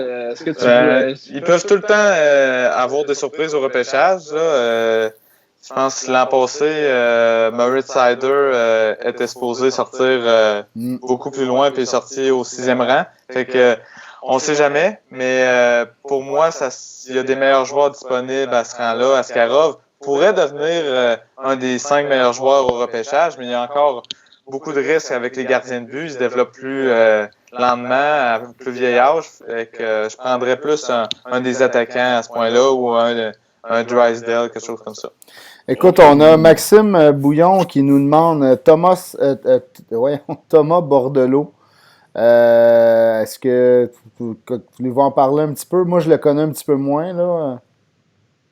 C'est un des joueurs les plus offensifs pour l'équipe des États-Unis, même si il est originaire du Québec. Il a pu jouer dans le club programme de développement des États-Unis. Puis je pense que c'est lui qui a terminé avec le plus de points offensivement. Excellent, dynamique avec la rondelle, une très bonne vision du jeu. C'est sûr qu'encore une fois, vu qu'il est plus petit, il faut qu'il améliore son physique. Il n'est pas nécessairement le plus rapide. Bien qu'il ait un bon coup de patin puis il est très mobile, il n'est pas le plus rapide, fait qu'il faudrait qu'il améliore ça aussi. Je crois pas qu'il va être un choix de première ronde, mais en deuxième ronde, il pourrait être une excellente sélection pour le Canadien. Ben, c'est un joueur que j'ai vu, Thomas Bordelot, quand il était avec le Phoenix de Star Blondin. C'est un peu, tu sais, on compare là, la même année Lapierre, Bourque ou les autres joueurs. Je trouvais que Bordelot, il y avait quand même de la rapidité, un flair offensif, mais il était vraiment pas assez gros, là. Puis je sais pas, tu sais, je veux dire, on sait que les joueurs, ça continue de se développer peut-être jusqu'à 18, 19 ans, là. Mais Bordelot, il va falloir qu'il mette pas mal de muscles à la charpente, là, parce que ça manque du gros autour de l'os. Ouais, dans les coins, il va se faire, faire comme une poupée de chiffon. Mais surtout qu'il est pas, tu sais, c'est pas le plus rapide pour tu sais, pour ça. Un joueur qui est un petit peu plus petit, plus chétif, s'il est rapide, il peut compenser, mais lui, il n'a pas tant la vitesse, il me semble. Écoute, on verra. Mais effectivement, pas en première ronde. Moi, je ne serais pas à l'aise d'être, surtout pas 16e, là, mais peut-être en deuxième ronde. Écoute, c'est un risque à prendre qui pourrait être intéressant. On n'a pas parlé de l'autre Québécois, justement, Maverick Bourque, là, avec Andy qui a regardé pas mal les équipes de la JMQ cette année. Moi, Bourque, ça n'a jamais été un joueur que j'ai super gros aimé quand je l'ai vu avec les Estacades de Trois-Rivières. Il jouait dans un système là, très défensif avec Frédéric Parent à l'époque. Avec les Cataractes, il a pu un petit peu plus se développer du côté offensif, mais je trouve que au niveau des habiletés, il n'accote pas les autres gars qu'on a nommés là, qui vont peut-être sortir alentour, les Quinn, Jarvis, etc. Il est peut-être pas autant dynamique avec la rondelle, mais il est capable autant de créer de l'attaque, de l'offensif. Dans le fond, en transition, il est capable de trouver ses coéquipiers. Il est très responsable défensivement. Offensivement, sa vision du jeu est incroyable. Il est capable, il a un très bon tir aussi. Il est capable de finir par lui-même. Très bonne intensité. On l'a vu dans un tournoi international avec le Canada. Il y avait plus un rôle de quatrième trio sur le forecheck. Puis il a très bien joué dans ce rôle-là aussi. Fait que il est très complet. Peut-être que ses mains sont pas autant flashy que d'autres gars, mais il est capable autant de créer de l'attaque, de générer des chances de marquer. Good. Ben écoute, voulez-vous que j'y aille avec mes choix aussi ou? Ouais, vas-y. non, on coupe, Fédé. Écoute, ben moi, je vais y aller facile au début. Là. Moi aussi, j'avais Jack Quinn puis Jarvis dans mes choix, même si j'y crois pas vraiment qu'au 16e, ils se rendent. Mais il y a toujours des joueurs qui peuvent dropper, puis s'il y en a qui dropperaient, ça serait peut-être un de ces deux-là, je le souhaite. J'aimerais aussi prendre une chance avec Hendrix Lapierre. Écoute, si tu drafts un gars 16e, puis que tu es capable d'avoir quasiment un choix top 5 dans une année de draft comme on a cette année, je pense que ça vaut la peine. Surtout quand tu as 3 choix de deuxième ronde pour te backer puis te reprendre avec des choix peut-être un peu plus safe. Lapierre ne sera pas là à ton choix de 2. Là. Au pire, il va partir fin première, début deuxième. Comme on disait, il y a toujours moyen d'aller échanger 2-3 de tes choix pour aller le chercher en fin de première ronde, mais c'est pas en 16e tu vas aller chercher un Lapierre. Mais écoute, si tous les gars que tu veux, tu sais, Jarvis, Quinn, tous les gars ils sont tous partis, ben écoute, prends une chance avec un Lapierre tant qu'à y aller avec un gars safe qui va nous jouer sur notre 4e ligne, tu sais. Ouais. Mais, t'as raison là-dessus. Fait que ces 3 gars-là, on en a déjà parlé, mais moi, sinon, mes 2 autres choix, c'est des défenseurs. On a Jimmy Gauthier qui nous parlait de Brendan Schneider, un défenseur droitier qui pourrait-il être un Jeff Petrie? Moi, je pense pas, parce qu'il n'y a pas grand défenseur. Puis moi, je suis convaincu que plus que tu as de jeunes défenseurs, mieux c'est. C'est facile d'échanger un défenseur pour aller chercher un attaquant, mais donner un attaquant pour aller chercher un défenseur, c'est plus compliqué. Fait que c'est pour ça qu'il y a moins de défenseurs cette année. Moi, Schneider, je l'aime quand même pas pire. Mon choix, moi, ça serait Gould. J'aime vraiment beaucoup Gould. C'est une grande échalote pour l'instant, mais j'ai l'impression qu'il peut grossir dans son corps. Il est plus offensif qu'un Schneider. Schneider, c'est plus c'est un gars là, que dans les années, il y a 15 ans, là, ce gars-là serait un des premiers choix. Parce que c'est un défenseur un peu old school, genre, là, c'est un cheval, là, déjà, il est gros. Il est un peu plus vieux que les autres aussi du draft, ça l'aide un petit peu. Mais c'est un gars plus défensif, mais il a quand même un bon coup de patin, mais plus en ligne droite. Il a une bonne accélération, fait il peut reculer avec le gars qui va monter avec lui, c'est correct. Mais c'est son côté latéraux, c'est pas ce que j'ai vu de mieux. Mais c'est un solide défenseur ça, c'est le pairing parfait pour jouer avec un genre de Makar ou un Quinn Hughes, un gars qui est très offensif. Là. C'est pour ça que je pense, là, moi, on est mal placés. Si ceux qui sont fans de Schneider, là, les Leafs draftent juste avant nous autres. Là, c'est le genre de défenseur que les Leafs ont besoin. T'sais. Fait que d'après moi, ils vont sauter dessus s'il est encore là. Tandis qu'un goalie, il va aller chercher. J'ai toujours de la misère à le dire en passant, là, je ne sais pas si je le dis comme du monde, mais il a plus d'habileté offensive. Son coup de patin pour sa shape est hallucinante. Là. C'est rare. Là. J'ai rarement vu ça dans la Ligue nationale. Il n'y en a pas tant avec la shape de ce défenseur-là qui est capable de bouger latéralement, rapide en ligne droite. Un peu plus d'offensif que Schneider, à mon avis. Fait que moi, si ce gars-là est encore là, je saute dessus. Ouais, défensivement, il n'y a pas grand-chose à dire. Là. Il fait tout correctement. Son positionnement est incroyable. Il est capable de vraiment rester avec les plus rapides, les attaquants les plus rapides. Puis il est très, très physique. Il est capable de distribuer des bonnes mises en échec. Puis, mais il ne sort pas vraiment du jeu. Il y en a plusieurs joueurs qui vont vraiment chercher la mise en échec juste pour frapper. Mais lui, c'est son positionnement qui est incroyable. Puis offensivement, il n'a peut-être pas les capacités de certains plus petits défenseurs offensifs, mais il a le flair offensif. Il est capable de se joindre à l'attaque quand il y a une opportunité offensive. Il n'a pas peur justement de monter puis de sauter sur l'occasion. Fait que c'est sûr qu'il peut apporter plus un peu d'attaque et plus un two-way qu'un Brendan Schneider, là, justement. Good. Vous autres, les boys, qu'est-ce que vous en pensez de ces gars-là? Ouais. Écoute, avec le 16e choix, moi, cette année, là, il me semble qu'on a drafté pas mal de defs dans les dernières années. Je ne sais pas si c'est pas une année de défenseur vraiment pour le draft. Tu as raison. Si vraiment, là, écoute, Jake Sanderson, tu te dis, tu peux mettre la main là-dessus, OK. Jamie Drysdale, mais écoute, ouais, mais Goalie, il y en a beaucoup qui le comparent à Sanderson. C'est sûr que moi aussi, Sanderson, je le vois en haut. Là. Il est beaucoup plus complet, mais c'est un peu le même style de joueur, non? Ouais, c'est vrai que c'est un petit peu le même style de Schneider, joueur. je te le donne. Schneider, il est plus rétro.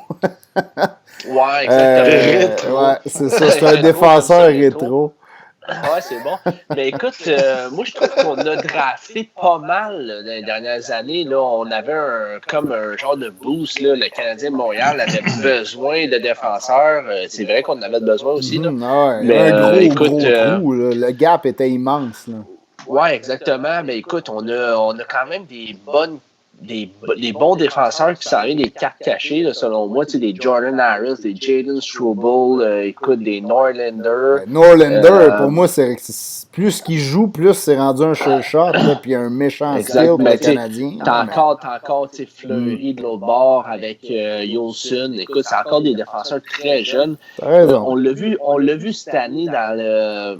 Andy le disait que c'est vrai qu'avec les années, écoute, peut-être que ce que tu as besoin change. Mais par contre, écoute, Norlander, Struble, Harris sont pas prêts d'arriver. Peut-être on parle encore de 2 ans, 2-3 ans encore. Donc, moi, on l'a vu cette année là, dans les playoffs, on avait besoin d'attaque un peu. Ouais, mais là, tu peux pas prendre 2 semaines puis faire ton draft avec les playoffs qu'on a eu non plus. Là. Non, t'as raison là-dessus. Mais, écoute, en plus, t'as Cole Caulfield qui arrive aussi, ça, je te l'accorde. Mais quand même, je pense qu'un joueur d'attaque, là, ça nous ferait vraiment pas de tort là, au 16e. Surtout que c'est un draft un petit peu plus, tu sais. Ah, mais ça, t'as raison. Là, c'est pas un draft de défenseurs vraiment loin de là. Andy l'a parlé tantôt. Là, il y a peut-être des équipes qui ont des besoins à défense, qui vont reach out, qui vont aller chercher des défenseurs peut-être plus tôt que prévu. Mais moi, tu vois, j'ai vraiment un top 3, là, puis Goalie fait partie de ce top 3-là. Puis s'il est là 16e, moi, ça serait mon choix. Là. À moins qu'un top offensif comme un Quinn ou Jarvis drop à nous, là, si on est chanceux. Mais... Écoute, mais Andy, pendant qu'on t'a là, avec nous, t'es-tu à l'aise à nous parler un petit peu des jeunes que le Canadien ont repêchés dans les dernières années? Là, on vient de parler de Norlander, Harris, Struble. Qu'est-ce que tu penses des jeunes que le Canadien ont dans leur banque de prospects? En as-tu quelques-uns qui t'allument plus que d'autres? Un joueur que j'avais vraiment aimé à sa saison de repêchage, c'était Jaden Struble. C'était quelqu'un qui était plus prévu de sortir en 3e, 4e round. Puis c'était une surprise. En deuxième, personnellement, je l'avais dans ma 2e round. C'est quelqu'un qui me rappelait un peu d'un genre de Piquet Subban, qui joue avec beaucoup d'intensité, des très bonnes capacités offensives, physiques aussi, est capable de donner des bonnes mises en échec, un bon tir, il est capable de supporter l'attaque, il est explosif, un coup de patin explosif. Fait que, il me rappelait vraiment de Piquet Subban, puis je trouvais ça cool de le voir avec le Canadien. Je l'ai pas vraiment vu beaucoup cette année parce que, justement, je regarde plus la LHMQ puis les joueurs qui vont être éligibles au prochain repêchage. Donc, j'ai perdu un peu de traces. Je l'ai perdu un peu de traces, mais j'ai entendu des bonnes choses de sa progression cette année. Fait que j'ai hâte de voir qu'est-ce qui va en être de lui. Sinon, il y a évidemment que des joueurs comme Cole Caulfield, un marqueur naturel, sans doute pas qu'il va se rendre dans la Ligue nationale s'il est capable de combler un peu de sa force physique. Là, puis sur le powerplay, ça va être incroyable. Là. Étais-tu aussi déçu que nous quand t'as écouté les World Juniors l'année passée puis de voir son utilisation? T'as-tu une explication que moi, j'aurais pas compris? Ben, tu sais, c'est un tournoi. Fait que pour un joueur qui sa grande force, c'est marquer. Si ça rentre pas quelques buts, ben c'est sûr que tu peux être déçu un peu de ton tournoi. Fait que ça peut être juste 1-2 matchs, tu rentres un tour de chapeau, puis finalement le tournoi est vu comme que tu as performé. Fait que je pense que c'est juste un peu de chance. C'est sûr qu'il a été moins bien utilisé un peu. Il n'a pas été mis en très bonne position nécessairement sur le premier trio avec les joueurs offensifs. Mais je doute pas qu'il va pouvoir devenir une star offensive juste à cause d'un mauvais tournoi. J'avais une question un peu pour toi, Andy. Pour qu'est-ce qui est des autres Québécois là, qui sont dans le draft cette année, que ce soit William Villeneuve,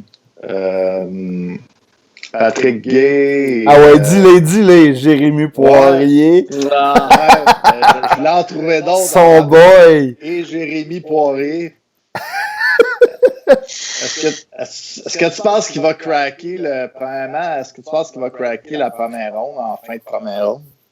J'ai bien hâte de voir parce que Jérémy Poirier, c'est vraiment un cas intéressant. C'est un des défenseurs les plus offensifs, talentueux que tu peux trouver. Son flair offensif, ses habiletés avec la rondelle, tu peux pas trouver mieux, mais défensivement, il y a vraiment de la difficulté. Puis on n'a pas vu full grande progression durant la saison. Peut-être physiquement, il s'est vraiment amélioré. Il est plus combatif au long de la bande, mais il se fait passer facilement par des joueurs en transition, il est souvent perdu, puis on voit un peu qu'il adore être en offensive, puis il est un peu découragé dans sa zone défensive. Il a juste hâte d'avoir la POC pour sauter en attaque. Parle-nous donc de... Ça date pas d'hier, parce que je l'ai eu à Châteauguay avec les Grenadiers pendant que j'étais là, puis il était pareil, sauf que moi, la question que je me demande, c'est le fait qu'il a été avec les Sea Dogs de Saint John, une équipe qui rush un petit peu. Là. S'il avait été dans une autre équipe, est-ce que tu penses que ça aurait fait une différence? LP qui sortait. Il aurait été plus en vue. Là. C'est sûr que ça aurait pu aider parce que toute l'équipe de Saint John avait de la difficulté sur les revirements, sortir de leur zone en transition. C'était tough pour eux, pour tous les défenseurs, tous les attaquants. William Villeneuve avait pas tant de misère à sortir la rondelle, même si William Villeneuve avait beaucoup plus de facilité sur la relance d'attaque, mais il pouvait être autant perdu en défendant les transitions puis aussi ses revirements. Là. Fait que je pense que c'est un peu le système. C'est les joueurs aussi qui étaient vraiment axés tout sur l'offensive. Fait que je pense que ça aurait pu aider qu'ils soient dans un meilleur système avec des joueurs aussi plus axés sur la défensive, mais ça reste que c'est un défenseur qui aime beaucoup se porter à l'attaque, qui ose prendre des risques. Donc, tu peux pas changer son identité. Là. Qu'est-ce que tu penses de son attitude? Moi les highlights que j'ai vus souvent, là, il avait l'air comme découragé, puis son non-verbal parlait tellement. Là. Jérémy Poirier m'a comme autant de talent, mais c'est le genre de gars qui me découragerait d'avoir comme coéquipier, tu sais. Ouais, j'ai juste entendu du bon de ses coéquipiers comme une personne qui était vraiment un bon coéquipier, généreux, tout ça. Mais sa glace, c'est sûr que je le connais pas personnellement, mais sa glace, souvent, il pouvait célébrer alors qu'il avait marqué un but après... alors qu'il gagnait 10 à 4 ou des affaires comme ça, puis il va marquer en filet désert, puis il va célébrer, puis justement narguer un peu l'adversaire. Fait que c'est pas nécessairement quelque chose que tu adores voir comme recruteur, mais en même temps, c'est un jeune adolescent. Fait que ça peut facilement s'améliorer tout ça avec s'il est bien entouré dans une équipe de la Ligue nationale. Mais c'est-tu un Nate Beaulieu, un Nate the Great, genre, là, c'est qui s'est mis myself and I, puis... Quand il va faire son premier but dans la Ligue nationale, est-ce qu'il va se lancer sur la glace comme Yakupov?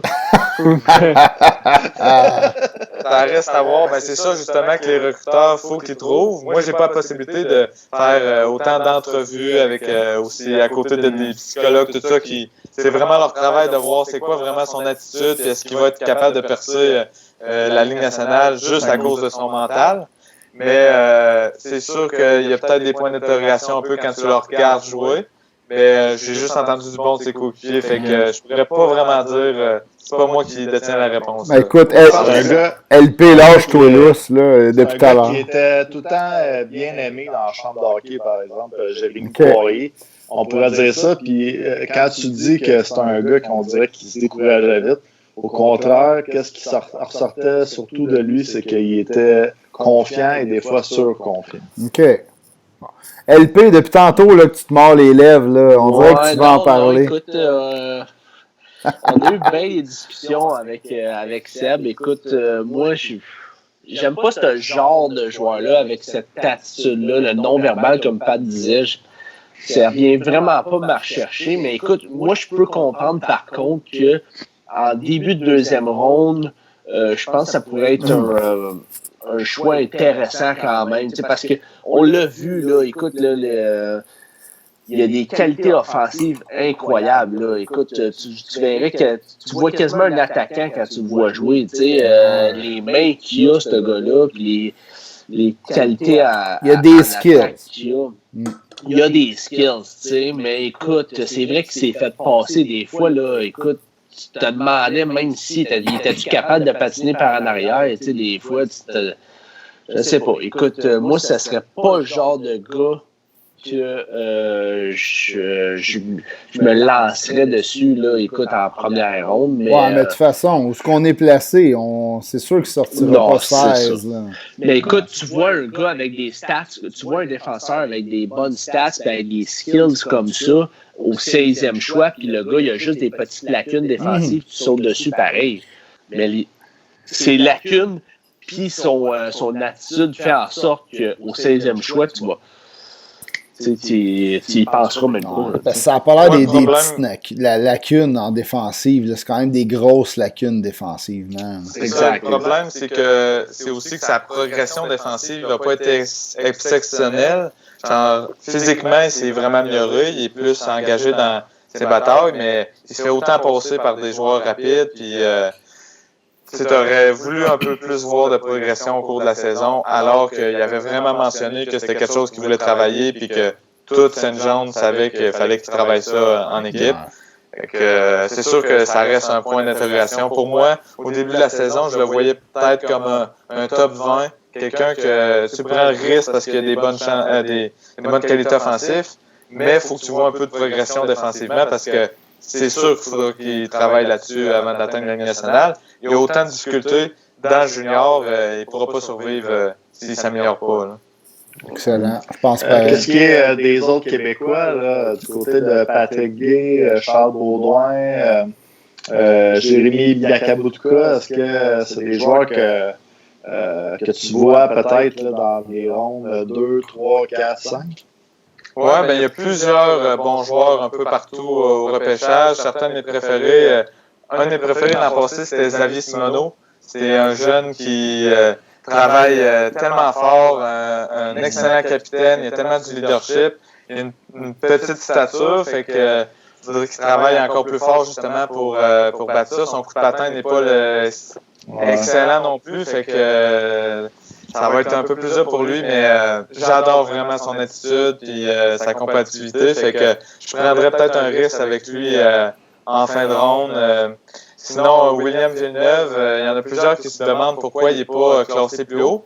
C'est lui qui a le plus de points dans la LHMQ pour un défenseur. Il a été nominé commençant de l'année dans la LHMQ. Puis souvent, on le voit comme 3e, 4e round, derrière un Jérémy Poirier qui est supposé être super offensif et qui a eu moins de points dans la même équipe que lui. La seule affaire avec lui, c'est son intelligence avec la rondelle est excellente. Sa vision du jeu, sa première passe, c'est incroyable. Il est vraiment capable de créer des occasions en zone offensive. La seule affaire, c'est son coup de patin. Sa mécanique de coup de patin n'est pas nécessairement excellente. Il va avoir beaucoup de choses à améliorer là-dessus. Son explosion. Défensivement aussi, il a de la difficulté. Donc, c'est sûr que ça serait une belle option peut-être en 3e, 4e round, mais il y a plusieurs bons Québécois dans les middle rounds. Ouais, moi, il y en a un grand qu'on a entendu parler un peu parce qu'il joue avec les Saguenay de Chicoutimi, avec Dawson Mercer et Hendrix Lapierre, le grand défenseur Louis Crevier. Je ne sais pas si tu peux nous en parler, si tu l'as vu jouer un peu. Oui, mais Louis Crevier, il est 6 pieds 8. Fait que c'est là le grand joueur du repêchage. C'est incroyable de le voir défensivement. Il est tellement grand, son bâton, il a tellement une grande portée, il est capable de. Puis c'est pas juste qu'une grande portée, il a un bon timing aussi sur ses poke checks. C'est vraiment tough pour les joueurs d'essayer de le contourner. Il a une bonne rapidité par arrière de reculons. Il est capable évidemment de distribuer des excellentes mises en échec. Donc défensivement, il est solide. Offensivement, il y a une belle progression aussi. Il a amélioré son coup de patin. Il est capable d'un peu plus de supporter l'attaque. Un excellent tir. Je le vois comme un bon choix dans la dernière ronde, peut-être à partir de 5-6. Ça pourrait être une belle option parce que défensivement, il pourrait être un des meilleurs de la Ligue nationale. Oh, c'est bon, ça. Ouais, c'est intéressant. Je pense que ça va être un choix intéressant pour le Canadien dans les, comme tu dis, dans les rondes 5, 6, même 7. 6 pieds 8. Parouette, ça n'a pas de sens.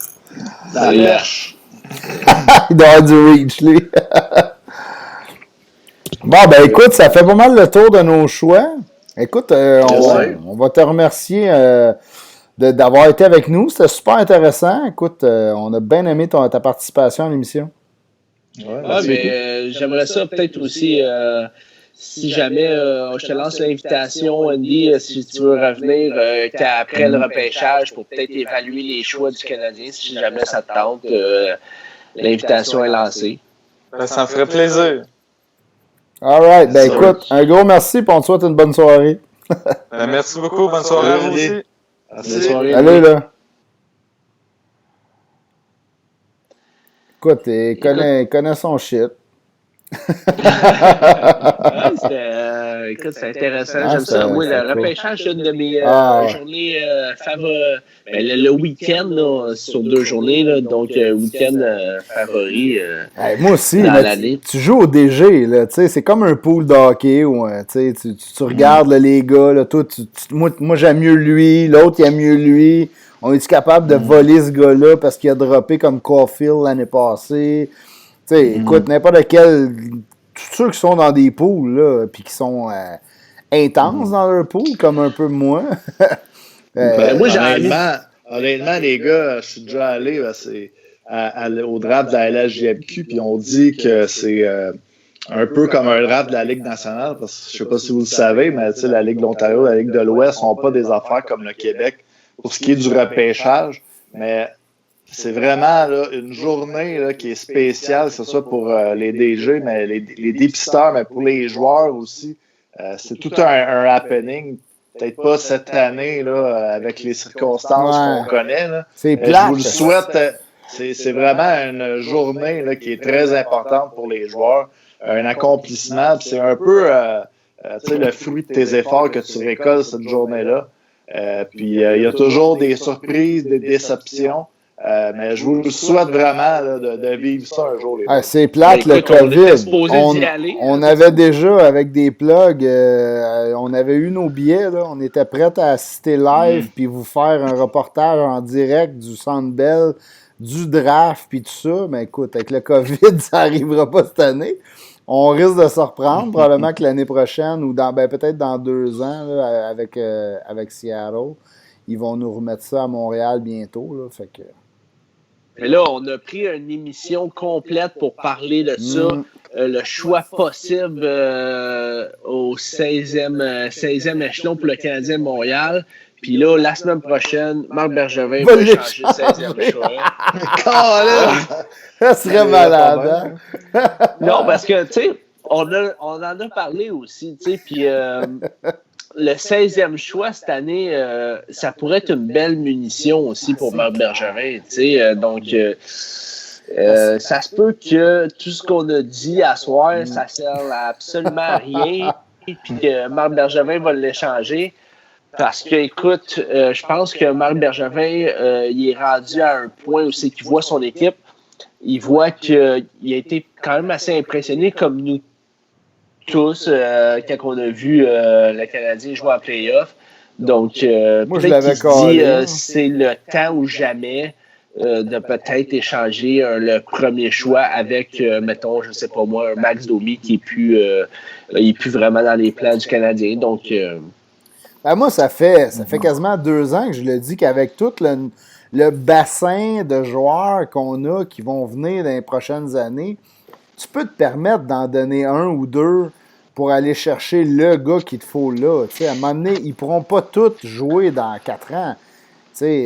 On a tellement de gars à défense, il y a juste 6 places à la défense, on a à peu près 8 gars qui poussent dans les mineurs. À un moment donné, il faut que tu fasses des choix. Puis si la valeur d'un gars est encore ambiguë, mais qui a encore une pas pire valeur pour aller... Tu le mets dans un trade avec un Domi, c'est un bon exemple. Là. Écoute, moi je le ferais, là, mais il faut que tu comptes ton besoin de ton allié droit immédiatement. T'sais. Si c'est ça que ça coûte, si ça coûte un Strubble, si ça coûte un Harris, j'aurais peut-être plus... J'aurais de la misère à donner Norlander, mais écoute, si ça va te chercher le gars qu'il te faut, why not? Là, t'sais.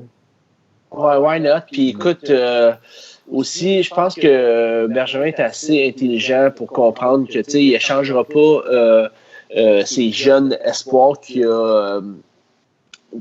Tu sais, Bergevin, il a changé sa mentalité au fil des années, puis il s'est dit, je vais drafter, puis c'est comme ça que je vais bâtir une équipe vraiment, tu sais, comme puissante. Tu sais, plus que je draft, plus que j'ai de chance de drafter des gars qui vont sortir du lot.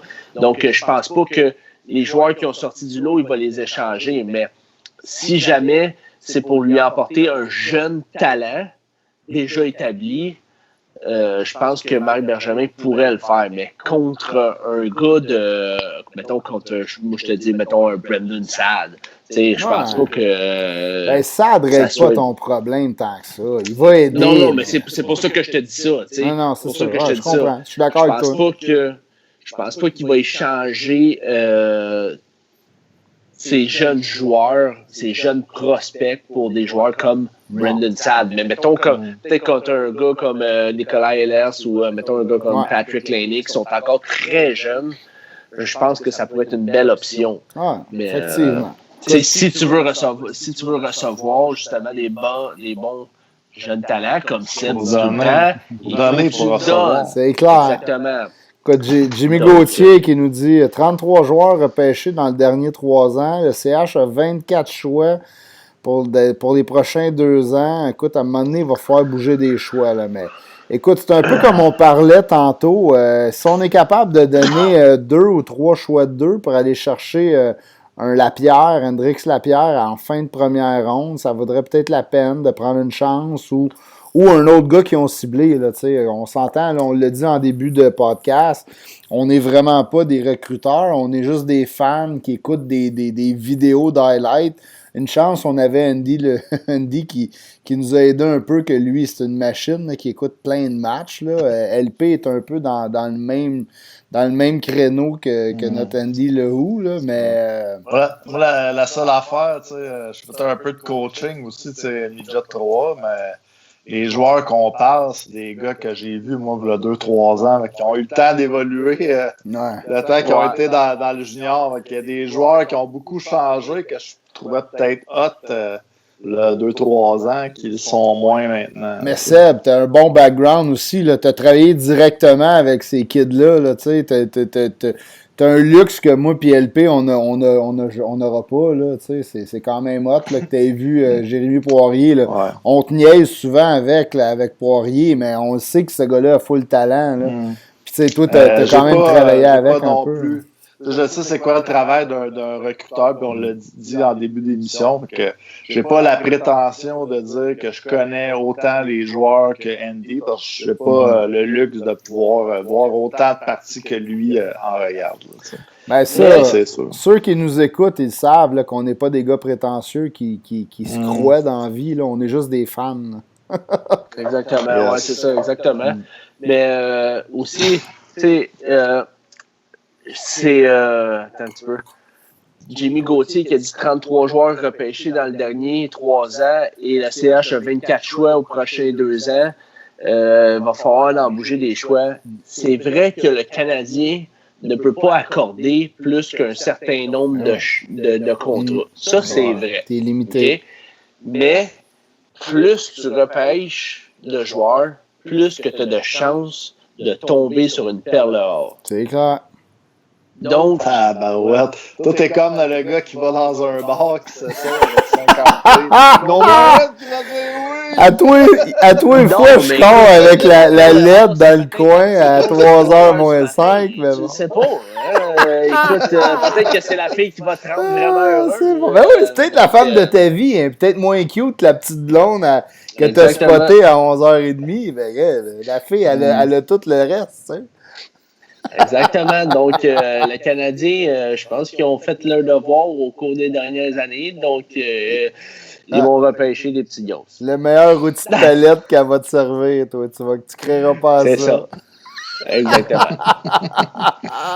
Les gars, ça fait-tu un peu le tour? Ça a été un podcast sérieux, par exemple, aujourd'hui. Hein? C'est correct. C'est pour ça qu'il faut laisser défouler un peu on ramène le club puis la cruise avec les filles, mais bon. C'est correct, hein? Des fois, on essaye d'être un peu gâter plus au sérieux, prochain. puis c'est correct aussi, là. On va se gâter au prochain podcast, on vous le jure. On peut y aller avec un petit Habs-bin. Oh, t'as-tu un terminer ça en has-been pour nous beauté. autres? Ouais, Finir vas-y ça? donc, vas-y donc. Attends, Ouais, faut que je mette le petit... notre chumé Sopel. Yes, sir. Vas-y donc, Habs-bin! Bon, donc le Habs-bin d'aujourd'hui, c'est un ancien joueur du Canadien, bien sûr, qui était un gardien de but backup en 95, 96, 96, 97. Il a joué que 40 parties avec les Canadiens au total en 2 ans, 128 dans la Ligue nationale. Il a été repêché par les Blues de Saint-Louis, puis il était plus affiché à cette équipe-là, on pourrait dire. Et on l'a eu dans une transaction en 95 contre Jean-Jacques Daigneault. Non, regarde, moi, je m'avoue vaincu sur celle-là. Tu me, dans les années 95, écoute, j'avais 5-6 ans, là, donc non, là-dessus. T'as-tu d'autres indices ou c'est initial, peut-être? Pat Lalonde, il sort juste pour ça, le Jablonski. Ouais, Pat Jablonski. On l'a pas entendu, là, il vient de finir de travailler. Il arrive comme un au baseball, là, tu sais, quand tu rentres ton designated hitter, puis là, il te la sac l'autre bord. T'es comme, sérieux, t'étais où tout le match, toi? Oui, Pat Lalonde qui n'a pas commenté du podcast, puis il sort la bonne réponse direct. Là. Écoute, là, tu m'as eu le solide là-dessus, Jablonski. Mais je savais, je l'avais trouvé un deuxième, là, parce que je savais que le P allait me relancer avec cette excuse-là qui à chaque fois que « Ouais, mais là, moi, je suis trop jeune. » Ah ouais, mais il faut... Moi aussi, tu sais, on n'a pas une si grosse différence que ça, puis je suis capable de te parler des joueurs des années 70. Ah, mais toi, t'as un petit côté rétro vintage que t'aimes, là. Tous les gars mystérieux qui ont joué 3 matchs avec le Canadien, mais qui ont une histoire, tu sais, toi, ça t'allume. Tu parlais de Schneider, le rétro, c'était lui, tu parlais de défenseur rétro. Oui, le défenseur rétro. Là, il va monter dans tes listes. On a un Super Nintendo, mon plus vieux. Bon, vas-y pour. Ouais, donc, vas-y avec ton deuxième. Pour le deuxième, un joueur qui a joué en 2008-2009 et 2009-2010 avec les Canadiens. Les années LP, ça. Ouais, il a joué 407 parties dans la Ligue nationale. Combien avec les Canadiens? On l'a eu sur les waivers en 2008-2009. Puis il avait juste joué 21 parties. Puis la saison d'après, il a eu 69 parties, dont 16 buts. Puis on l'a laissé aller suite à cette belle saison-là parce que on voulait peut-être pas le payer. Il était peut-être pas assez bon. Il a joué un petit peu sur le power play. Il a joué avec quand même quelques équipes. Mais t'as-tu dit? Philadelphie, les Blues, Thrasher, les Capitals. Yeah. Oh boy, ok, ouais, non, j'avais un gars en tête, je pense clairement pas lui. Attends, je l'ai, mais je suis pas capable. Un gros joueur, un gros vieux joueur, là, 16 buts, puis on le signe pas parce que. Hey, je sais de qui tu parles, puis on dirait que je suis pas capable de le dire, mais. Alors, moi, aucune idée.